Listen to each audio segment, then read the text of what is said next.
اللہ کا کلام پڑھایا رسول نے، اصحاب باصفا کو لکھایا رسول نے۔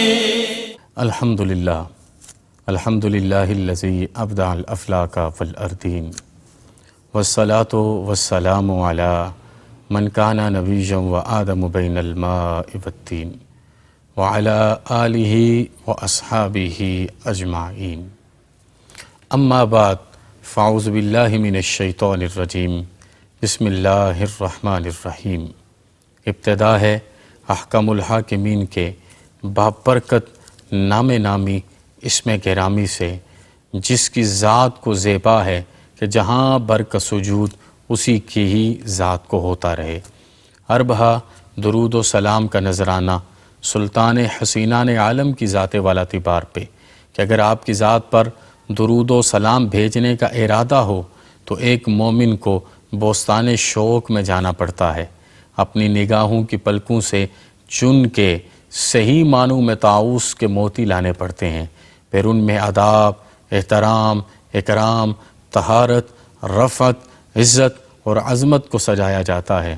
پھر جب کوئی نام اجالا بن کے سامنے آتا ہے تو وہی احمد ہے، وہی محمد ہے صلی اللہ علیہ وآلہ وسلم۔ بعد از حمد و ثنا انتہائی ذی وقار ناظرین، سامعین اور سامعات، خلاصہ قرآن کی ایک اور مجلس لے کے آپ کی خدمت میں حاضر ہوں اور ادب سے کہتا ہوں السلام علیکم ورحمۃ اللہ وبرکاتہ۔ آج ہم نے قرآن حکیم کے جس مبارک پارہ کا تذکرہ کرنا ہے اس میں دو صورتیں ہمیں ملتی ہیں، ایک صورت اس کے ایک حصے میں ہے اور دوسری صورت اس کے 3 حصوں میں ہے۔ پہلی صورت سورۃ الانفال کے مضامین ہیں اور اس سے آگے بڑھیں تو صحیح معنوں میں سورۃ التوبہ کا بالکل واضح پیغام احکام الحاکمین نے ہمیں عطا فرمایا ہے، اور مضامین کی کثرت ہے، ہر طرح کا پیغام اس کے اندر موجود ہے، احکام بھی موجود ہیں، قصائص قرآنیہ بھی موجود ہیں، حقائق بھی موجود ہیں، اور اللہ پاک کی طرف سے مومنین کے لیے انعامات اور ان کے صفات عالیہ کے تذکار بھی موجود ہیں۔ سب سے پہلے جب یہ پارہ شروع ہوگا تو مال غنیمت کا تذکرہ آتا ہے کہ مال غنیمت کے 5 حصے ہوتے ہیں، پہلے 4 حصے مجاہدین میں تقسیم کیے جائیں گے اور 5واں حصہ اللہ اور اس کے پیارے حبیب صلی اللہ علیہ وسلم کے لیے، حبیب مکرم صلی اللہ علیہ وسلم کے قرابت داروں کے لیے اور یتامائے امت کے لیے احکام الحاکمین نے اعلان فرما دیا ہے، اور اسی کے مطابق اس کی تقسیم کو کیا جائے گا۔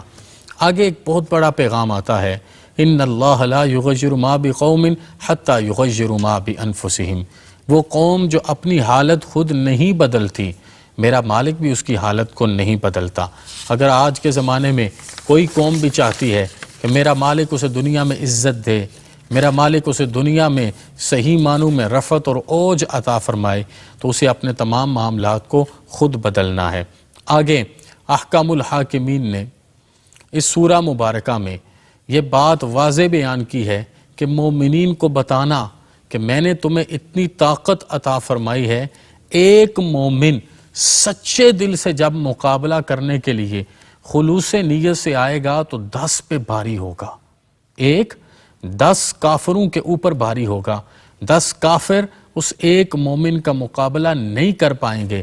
اور وہ مومن جس میں ایمان کا وہ کمال نہیں ہوگا وہ بھی کم از کم اپنے سے 2 گنا پہ بھاری ہوگا، مطلب وہ ایک ہے، اس کے مقابلے میں 2 آئیں گے، وہ ان کا مقابلہ بھی کرے گا، ان کا قلع کما بھی کرے گا اور ان کی گردن بھی اڑائے گا۔ اور اس کے بعد آگے یہ فرمایا کہ یہ سامان اور قوت کی دستیابی تمہارے لیے جنگ میں عزت کا باعث نہیں بنتی، بلکہ کیا چیز تمہارے لیے عزت کا باعث بنتی ہے، وہ اللہ کا کرم ہے، اس کی ذات پر توکل ہے، تمہارا ایمان ہے، تمہارا اخلاص ہے، اور تمہارے جسموں کے اندر طہارت ہے۔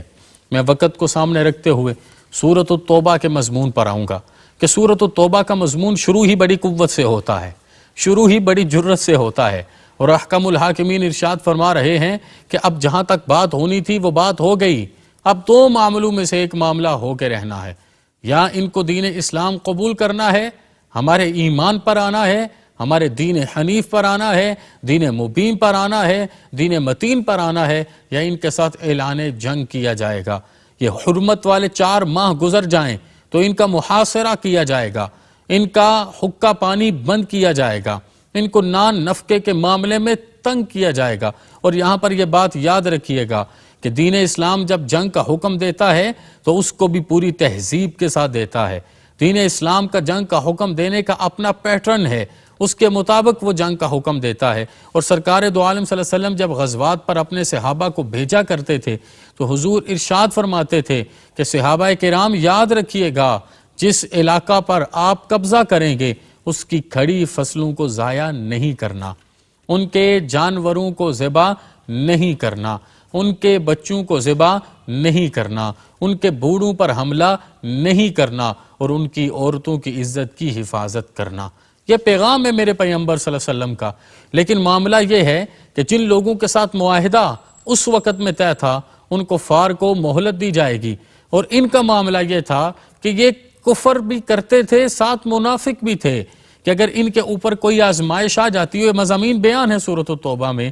ان کے اوپر کوئی آزمائش آ جاتی ہے تو دوڑ کے آ جاتے، انہیں پناہ بھی چاہیے ہوتی تھی۔ لیکن اگر اس کے برعکس کوئی آزمائش مسلمانوں کے اوپر آ جاتی تو یہ کسی بھی حوالے سے مسلمانوں کی مدد نہیں کرتے تھے، کسی بھی حوالے سے سہل اور آسانی کے معاملات نہیں کیا کرتے تھے۔ پھر آگے احکم الحاکمین ارشاد فرماتے ہیں، مومنوں کسی اور سے اجر اور ثواب نہیں چاہیے، تمہارا مضبوط اور اٹوٹ تعلق اللہ اور اس کے رسول کی رضا کا ہے۔ آج اگر میں روزہ رکھتا ہوں اور روزہ رکھ کے یہ سمجھتا ہوں کہ مجھے اجر چاہیے، آج اگر میں قرآن حکیم کی تلاوت کرتا ہوں اور اس کا اجر کسی اور سے مانگتا ہوں تو میں دین متین کی کتنی بڑی خلاف ورزی کر رہا ہوں۔ اور ویسے بھی یاد رکھیے کہ ہمارے اوپر اللہ کریم کی نگاہ کرم ہے اور یہ پہرا ہے، سرکار دو عالم صلی اللہ علیہ وسلم کی نگاہ ناز ہے اور یہ پہرا ہے، اللہ کے نیک بندو کی نگاہیں ہیں تو یہ پہرا ہے، مخلوق خداوند کی نگاہیں ہیں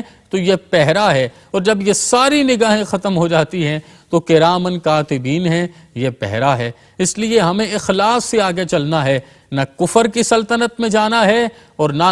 منافق بن کے اپنی زندگی کو ضائع کرنا ہے۔ پھر آگے ایک بڑا واضح پیغام ہے کہ قل ان کان آباؤکم و ابناؤکم و اخوانکم، اور یہاں سے یہ پیغام آگے بڑھتا چلا جاتا ہے کہ ان کو بتا دیجئے ہر چیز سے بڑھ کے اللہ کی رضا کو تم نے اہم رکھنا ہے۔ اور اللہ کی رضا کیا ہے؟ جہاد فی سبیل اللہ، صحیح معنوں میں اس کے رستے پر جہاد کرنا۔ یہ صحیح معنوں کے لفظ کو سنیے اور اس پر عمل کیجئے۔ مشکوٰۃ شریف کی حدیث مبارکہ، اور اس سے بڑا ڈر بھی لگتا ہے کہ بروز محشر میدان سجا ہوا ہوگا اور بلایا جائے گا ایک عالم کو، بلایا جائے گا ایک سخی کو، بلایا جائے گا اس وقت میں ایک شہید کو۔ سب سے پہلے عالم سے کہا جائے گا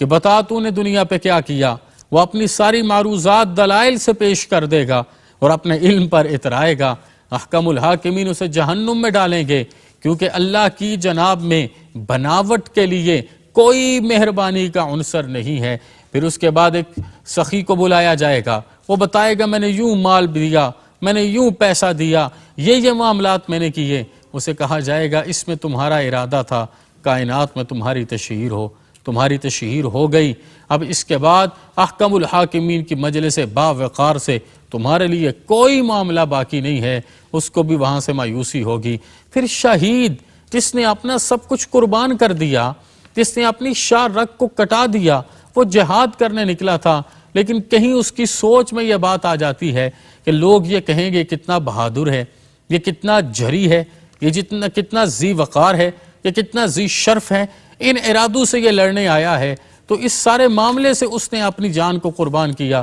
اس کے لیے بھی کسی قسم کا کوئی اجر و ثواب نہیں ہوگا۔ اس لیے اللہ پاک ہمیں ان تمام معاملات سے محفوظ رکھے۔ آگے غزوہ حنین کے تذکار آتے ہیں کہ کیسے اس وقت کثرت تھی، کیسے اس وقت کثرت کے باوجود چند تخیل کے معاملوں کی وجہ سے آزمائش آتی ہے، اور کیسے احکم الحاکمین فتح و نصرت خود عطا فرماتا ہے کہ پیمبر اپنے گھوڑے سے نیچے اتر کے کہتے ہیں انا النبی لا کاذب وانا ابن عبد المطلب، یاد رکھنا ساری فوج جا سکتی ہے لیکن میں میدان حنین چھوڑ کر نہیں جاؤں گا اور فتح ہی نصیب ہوگی۔ کفار کے لیے حکم دیا گیا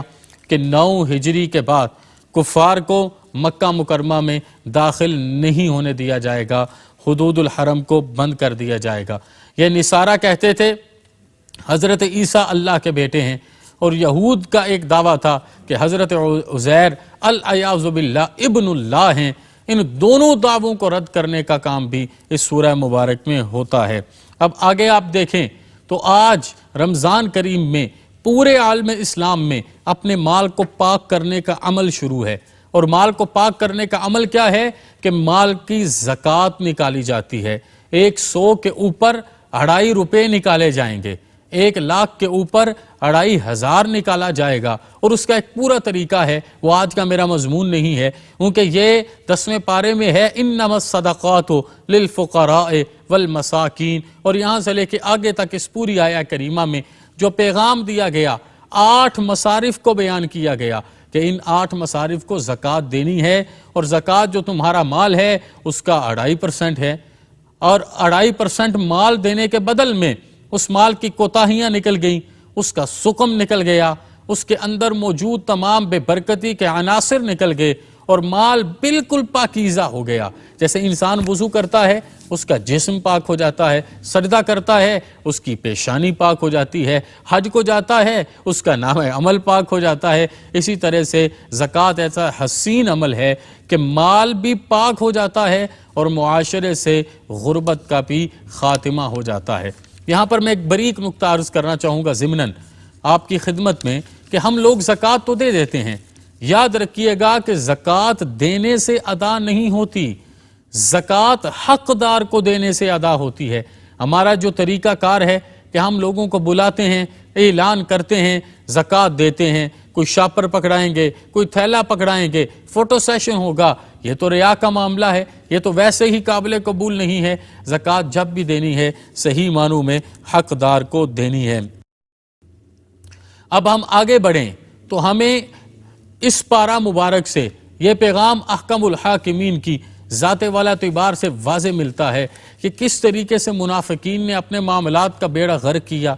خراب کیا، اللہ کی ذات سے ہٹے، ان کے برے اعمال اور ان کی کچھ ایسی چیزیں جن تمام چیزوں کا تصدق دین اسلام سے نہیں ملتا، اور ان کی اس نفاق کی وجہ سے ان المنافقین فی الدرک الاسفل من النار کا اعلان جو 5ویں پارے میں کیا تھا وہ عام ہوتا ہے۔ وجہ پتہ کیا ہے کہ منافق جب بھی کوئی عمل کرتا ہے اس عمل کا نقصان دین اسلام کو ہوتا ہے، اس عمل کا نقصان اس وقت کی سلطنت اسلامیہ کو ہوتا ہے۔ سید عالم صلی اللہ علیہ وسلم کے زمانے میں اور آپ کے بعد آپ کے خلفاء کے زمانے میں اس کا ظاہراً نقصان نظر آتا ہے، اور احکم الحاکمین کو کسی بھی حوالے سے دین اسلام کے نقصان کے معاملے میں کسی بندے کا کوئی عمل قابل قبول نہیں ہے۔ لیکن اس سے آگے آپ دیکھیں کہ وہ مومن جو فاقہ کش ہے، وہ مومن جس کے پاس مال کی ظاہراً قلت ہے، وہ مومن جس کے بطن پر لباس نہیں ہے، وہ مومن